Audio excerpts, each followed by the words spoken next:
Mesdames, Mesdemoiselles, Messieurs, bonsoir à toutes et à tous. Les choses sérieuses commencent dès aujourd'hui, car oui, nous venons d'entamer ici en Autriche au Red Bull Ring la deuxième partie de saison. Il reste à partir de maintenant, après cette course, 9 courses. Nous avions déjà fait 10 courses restantes. La première d'entre elles, c'est le Red Bull Ring. On va débriefer un petit peu tout ça, on va en parler. Et bien, pour ça, c'est parti. Commençons, comme d'habitude, avec... Eh bien non, enfin un changement. Honda pulvérise Yamaha sur ce week-end et on parle de Yamaha tout de suite.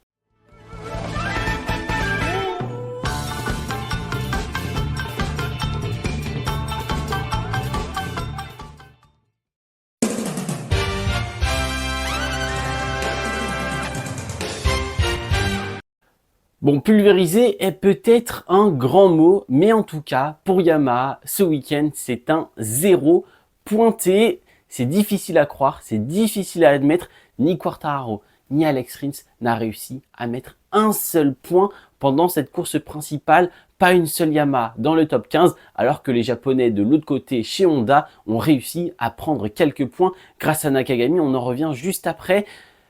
Que s'est-il passé pour Yamaha? Eh bien, comme d'habitude, je vous le disais, la Yamaha, c'est un manque de grip. C'est un manque de grip à l'accélération. C'est un manque de grip au freinage, même si Quartararo a vu quelques améliorations quand il roulait tout seul. Mais dès qu'il est derrière des gens, la température augmente très fortement, notamment à l'avant de la moto, sur ce pneu avant qui devient très difficile à gérer. La moto devient un peu plus instable et la moto perd absolument tout son grip pendant les phases de freinage et à l'accélération. Certes, le moteur est bien meilleur depuis 2024, mais c'est encore difficile de trouver du grip sur le pneu arrière malgré les apports de Michelin avec ce nouveau pneu soft et medium avec un côté plus dur sur le côté droit pour aider les pilotes MotoGP à avoir plus de grip au fur et à mesure de la course et avoir un pneu plus régulier sur la distance.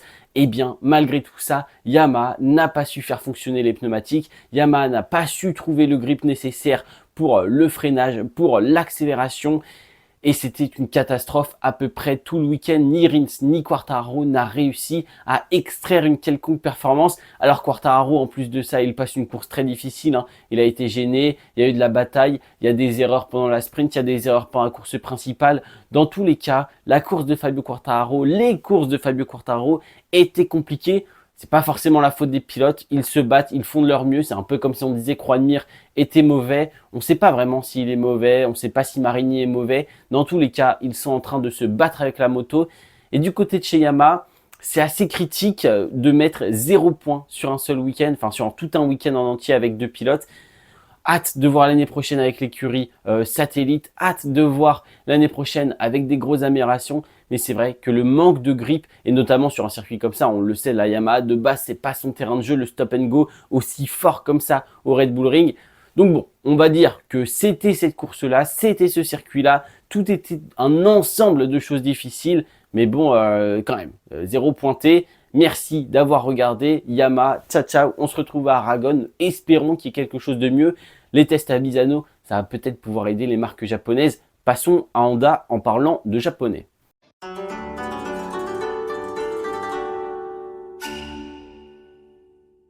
Du côté de chez Honda, Takaaki Nakagami qui performe 14e pendant la course principale. Bon, j'en fais peut-être un petit peu trop, mais pour une fois, je crois bien que c'est la première fois que Honda n'est pas dernier, quoique. Peut-être qu'il y a eu une fois en début de saison, mais c'est un événement. Dans tous les cas, Honda finit devant Yamaha, c'est toujours la bataille pour la dernière place de toute manière. Mais bon, c'est à souligner. Que s'est-il passé? Je vais notamment reprendre les propos de Johann Zarco. Eh bien, c'est très simple, la moto ne possède pas de grip non plus, rien au freinage, rien à l'accélération, pas de performance en ligne droite, en stabilité, dans les virages, rien de tout cela. Pourtant, Johann Zarco l'a dit, il s'est concentré pour faire des tours qualitatifs, de beaux tours rapides, de belles choses, essayer de se concentrer sur la qualité, comprendre la performance pure de la moto. Et c'est très simple, les pilotes sont limités par le matériel à 200%. Nous n'avons pas un problème de pilote spécialement, nous n'avons pas un problème de développement, nous avons seulement du matériel de mauvaise facture, de mauvaise qualité si je puis dire. C'est une moto GP, la meilleure moto de toutes les motos du monde, mais la pire moto sur le plateau, ça c'est sûr. Johann Zarco le disait, ils sont meilleurs avec les pneus usés qu'avec les pneus neufs, et ça c'est un vrai problème. Dès que la Honda passe les pneus neufs, impossible de performer. La moto est limitée, la moto ne permet pas aux pilotes d'exploiter 100% du pneumatique, et c'est un gros problème. Alors oui, certes en fin de course sprint, certes en fin de course principale, ils peuvent avoir un rythme similaire aux pilotes qui sont à peu près en bas du top 10, parce que j'allais dire dans le top 10, non pas du tout, en bas du top 10, top 10, top 15, certes les Honda commencent à avoir un rythme à peu près similaire, mais il faut attendre que le pneu se dégrade, et en plus il faut réussir à maintenir cette dégradation des pneumatiques, car oui, la moto n'a pas de grip ni au freinage, ni à l'accélération. On a d'ailleurs vu les pilotes se plaindre de blocage de roues. Alors en F1, si vous avez un blocage de roues, vous allez tirer tout droit, c'est pas très grave. En moto, si vous avez le blocage de roue, eh bien vous n'avez qu'une roue qui freine. Donc c'est assez compliqué. Oui, il y a la roue arrière, mais la roue arrière, elle ne dirige pas, elle ne vous maintient pas droit. Donc elle ne sert un petit peu à rien sur une phase de freinage. Donc nous avons eu quand même des blocages de roue sur ce circuit qui demande de freinage ultra précis, ultra fort. Donc c'est quand même assez alarmant du côté de chez Honda. À voir ce qu'on peut faire. Il n'y a pas eu de grosses upgrades qui ont été apportées pour le moment. Ça travaille très dur de leur côté, forcément. Mais bon, à voir ce qu'on peut faire au fur et à mesure. Il y a les tests de Misano qui arrivent, comme je vous le disais. Ils vont continuer de faire des tests privés. Donc, ça va être très bien. Mais Honda, voilà, c'est un peu catastrophique. Comme d'habitude, il y a eu de la bonne performance, il y a eu de bonnes choses, mais ça continue de travailler. Ils comprennent un peu plus la moto. Qu'est-ce que vous voulez que je vous dise de plus, mis à part pas de grip, pas de grip et pas de grip. On passe à Aprilia.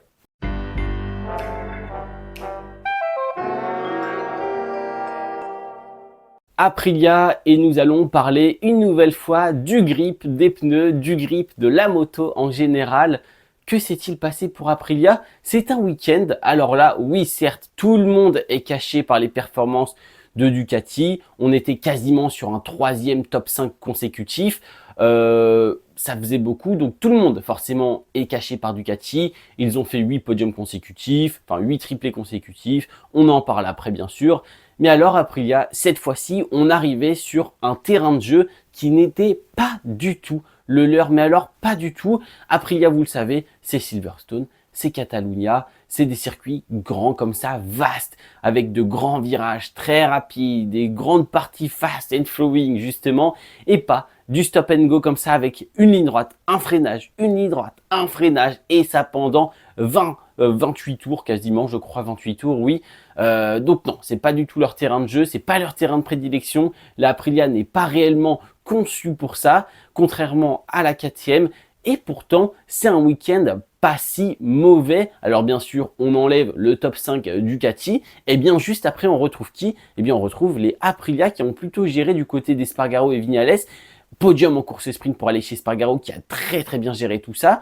Maverick Viñales qui vient dans ce top 7 justement, donc c'est pas si mal non plus. Aleix Espargaro qui est 9e. Voilà, encore une fois, on sauve un petit peu les meubles pour un circuit qui leur est normalement pas du tout destiné. Mais alors, on va parler de Trackhouse qui a eu énormément de difficultés sur le grip à l'arrière et à l'avant. Mais alors, qu'est-ce qui se passe? Et on va voir KTM essaye d'apporter des améliorations là-dessus. Eh bien, Miguel Oliveira, Raúl Fernandez sont arrivés avec une moto et un vendredi cataclysmique.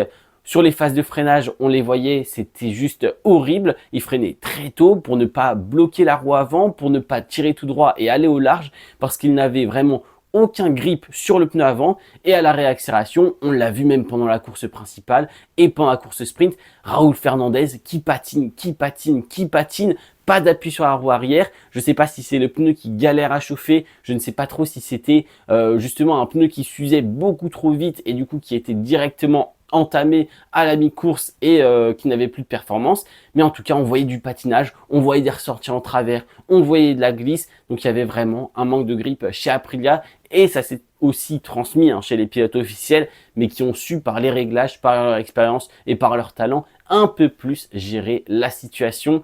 Mais bon, dans tous les cas, on avait quand même ce gros manque d'accroche du pneumatique à l'arrière notamment. Et donc voilà pourquoi les pilotes Aprilia ont galéré à performer. Et voilà, on peut passer, je pense, à la suite. passons à KTM, les favoris, pas du tout, mais les pilotes à domicile.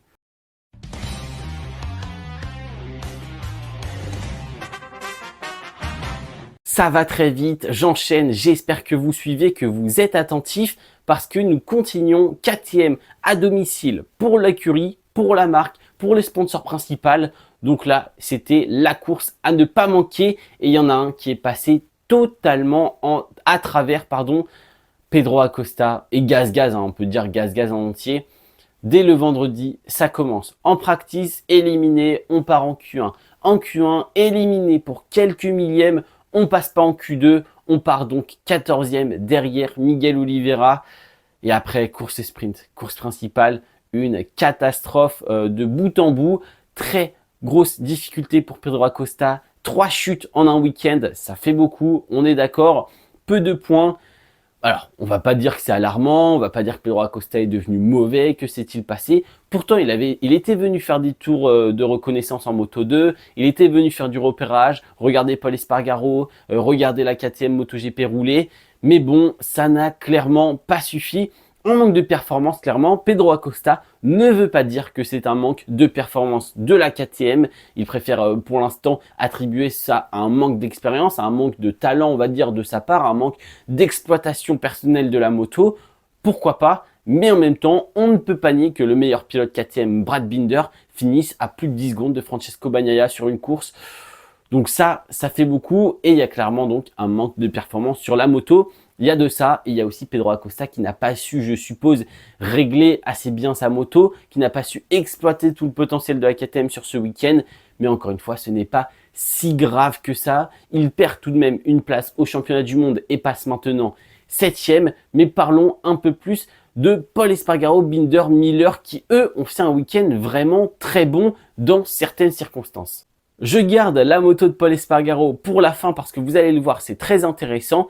Parlons de Jack Miller qui est revenu un petit peu sur le devant de la scène. Alors ça m'a fait plaisir, n'hésitez pas à aller voir la vidéo de samedi qui parle de la course sprint où on va parler justement de Jack Miller. On a parlé de lui parce que c'est une bonne position en course sprint, c'est un bon départ en course principale. Malheureusement, sous la pression de Marc Marquez, il vient perdre l'avant dans le virage 2A.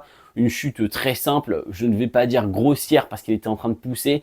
Mais comme d'habitude, Jack Miller, après quelques tours dans la course principale, ça a commencé déjà à s'effondrer un petit peu comparé aux autres en termes de rythme. Et en plus, cette fois-ci, ça vient partir à la faute. On est habitué, malheureusement, ça fait 1 an et demi que ça dure. Ça continue, même à domicile, même quand la performance le samedi était très bonne. Jack Miller qui part à la faute, donc je ne sais pas trop quoi vous dire.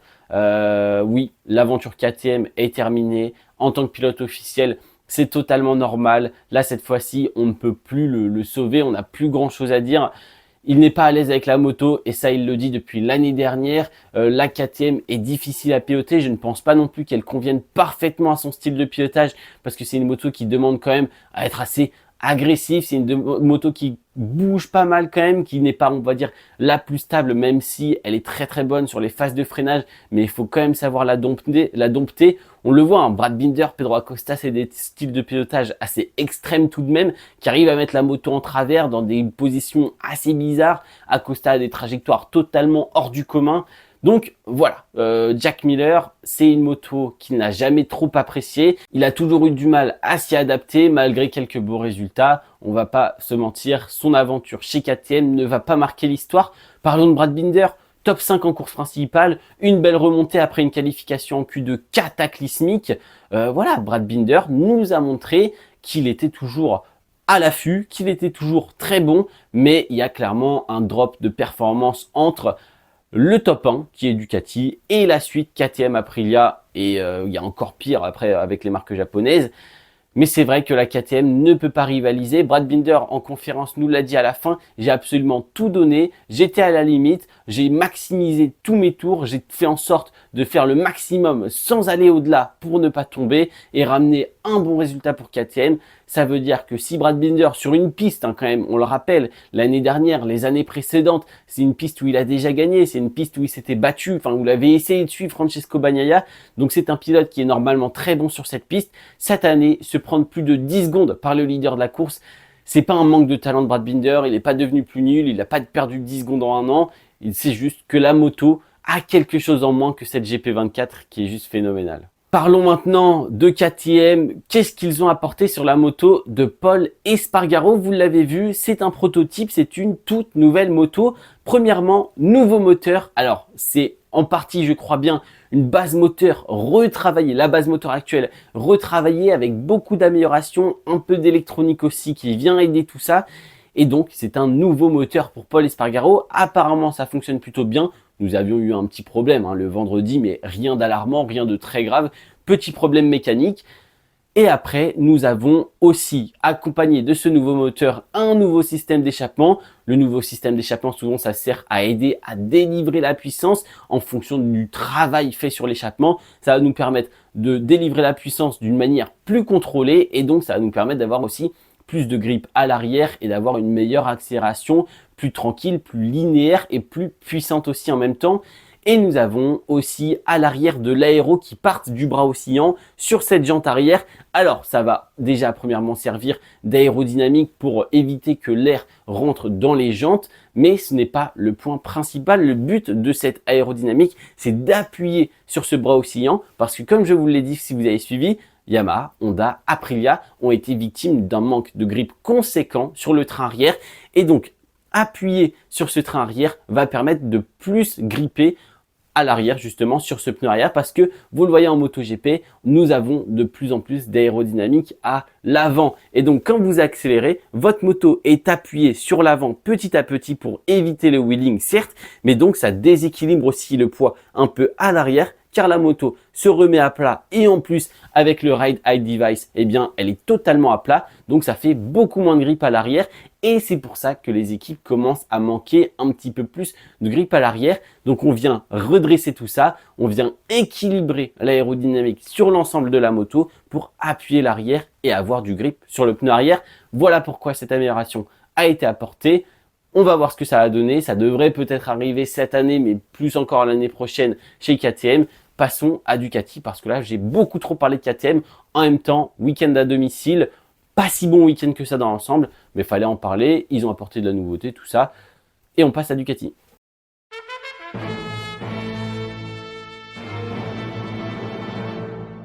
Du côté de Ducati, pas grand chose à dire et en même temps, on pourrait en parler pendant assez longtemps. Si vous voulez, on a le top 7 dans le top 10. Voilà, 7 Ducati dans le top 10 si je dis pas de bêtises.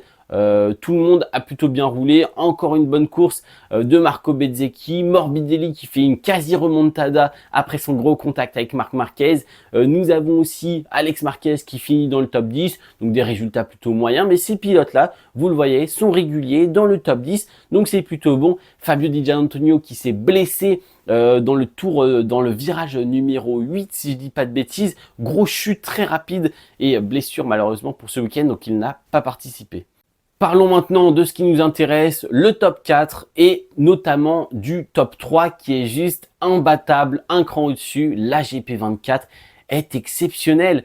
Enea Bastianini, mauvaise course sprint après un mauvais départ, on en a parlé samedi. C'est un petit peu dommage, il perd quelques points, des gros points d'ailleurs sur ce championnat parce qu'il prend encore du retard pour cette course principale. Et pour la course principale, eh bien là on était juste sur un manque de rythme du pilote. Il n'avait pas le rythme de Martin ou de Bagnaia qui ont attaqué très fort dès le départ. Ils ont commencé à distancer Bastianini et la gestion en fin de course était juste parfaite pour les deux pilotes de devant. Jorge Martin, très bonne course, malheureusement, il lui manquait ce petit quelque chose en plus, comme pas mal de fois en course principale face à Bagnaia. Je vous le rappelle, tout simplement un week-end comme Assen où Bagnaia avait été énormissime, et bien là, Jorge Martin n'a rien pu faire comme aujourd'hui. Alors oui, sur un tour, on le connaît, le Martinator, forcément très très bon sur un tour. La qualif, c'est son domaine, la sprint, c'est son domaine, mais même aujourd'hui en course sprint, il n'a pas réussi à battre Bagnaia qui, on le sait maintenant, depuis 3 ans, est un expert sur ce circuit. Alors s'il a Assen déjà où il est imbattable, et si en plus il rajoute le Red Bull Ring, ça a commencé déjà à faire 2 courses dans l'année où personne ne peut battre Bagnaia. Ça fait déjà pas mal parce que personne n'est capable de faire ça sur autant d'années pour l'instant, mis à part Marc Marquez qui le faisait sur le Sachsenring et sur Austin. Mais vous le voyez aujourd'hui, ce n'est plus le cas.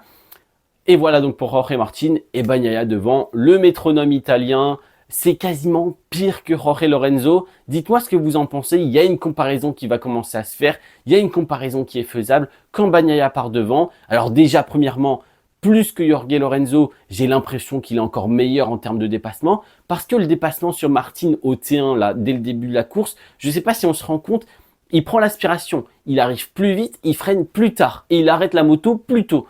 Je ne sais pas si on se rend compte de la performance de Bagnaia sur ce freinage au T1. Même Martin, à la fin, il l'a dit, t'as freiné tellement tard, c'est quoi ce bordel? Forcément, qu'est-ce que c'est que cette histoire? Bagnaia a été encore une fois exemplaire sur la course principale, exemplaire sur le rythme de course, sur la gestion des pneumatiques. Il a attaqué au bon moment. Il a attaqué au moment où Martin se rapprochait. Boum, Bagnaia était capable de remettre d'une amélioration de 2, 3, 4, 5 dixièmes au tour. Il a fait des tours totalement fou pendant tout le long de la course, d'une régularité impressionnante. Donc voilà, qu'est-ce que vous voulez que je vous dise, mis à part un grand bravo. Parlons de Marc Marquez vite fait, contact au départ. En fait, Marquez a eu un problème dès le départ, avant même le départ, avec sa roue avant, à l'avant. Alors il y a une valve qui a cassé, il fallait changer le pneu avant, changer du coup la jante et donc remettre le pneu sur une autre jante. Donc c'est pour ça, on l'a vu le mécano courir, il a remplacé la jante et après au départ il fallait qu'il chauffe bien son pneumatique pendant le tour de formation. Il est arrivé sur la grille, il était un peu stressé, un peu déboussolé. Il n'a pas réussi à activer le All Shot Device à l'avant, mauvais départ. Contact avec Morbidelli, personne ne s'en veut, hein, mais il y a aucun souci là-dessus. Les deux ont dit qu'il n'y avait pas de fautif. Contact avec Morbidelli, il part en 13e position, il remonte jusqu'à la P4, des dépassements, une course phénoménale. Mais dans l'ensemble, ça reste un week-end moyen. P4, alors que je pense qu'il pouvait peut-être viser la P3, mais pas beaucoup mieux. Ceux qui me disent qu'il jouait Martin, il faut laver vos lunettes et regarder la table des chronos parce qu'il ne pouvait pas jouer Martin. Et voilà, donc Marquez, week-end en dents de scie. Bon week-end parce qu'il y a encore une fois une remontada, une gestion des pneus qui est folle avec son pneu avant qui devait chauffer, monter en pression. Et pourtant, il a enchaîné les dépassements. Et puis voilà, des dépassements de qualité. Même s'il a poussé Miguel Oliveira, attention à ça, attention. Passons à la Moto 2, Moto 3. J'espère que ça vous a plu. Dites-moi ce que vous pensez de la MotoGP en commentaire. Et on passe aux petites catégories qui ont été très intéressantes.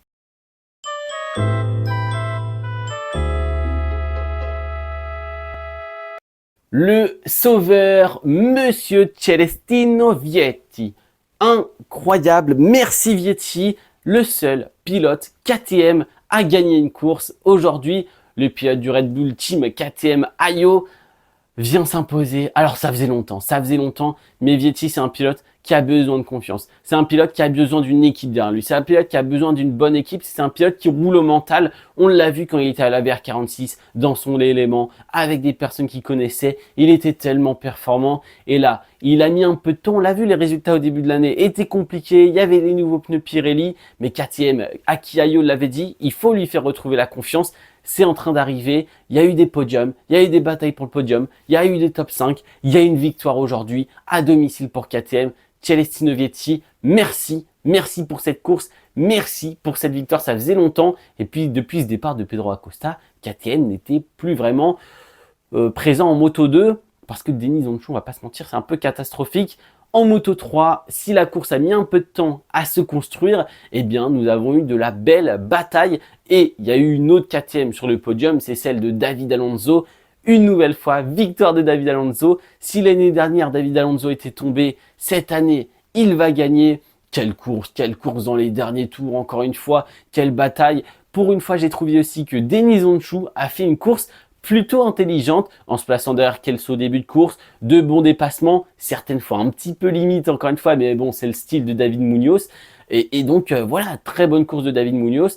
Ivan Ortola, problème sur la grille, il part des stands, bon il va pas faire comme Pedro Acosta et remonter en première position, mais il va tout de même arriver P9, c'est plutôt pas mal. Et puis voilà, on a eu des belles batailles pour ce top 3, dommage pour Rueda, Holgado sur la ligne.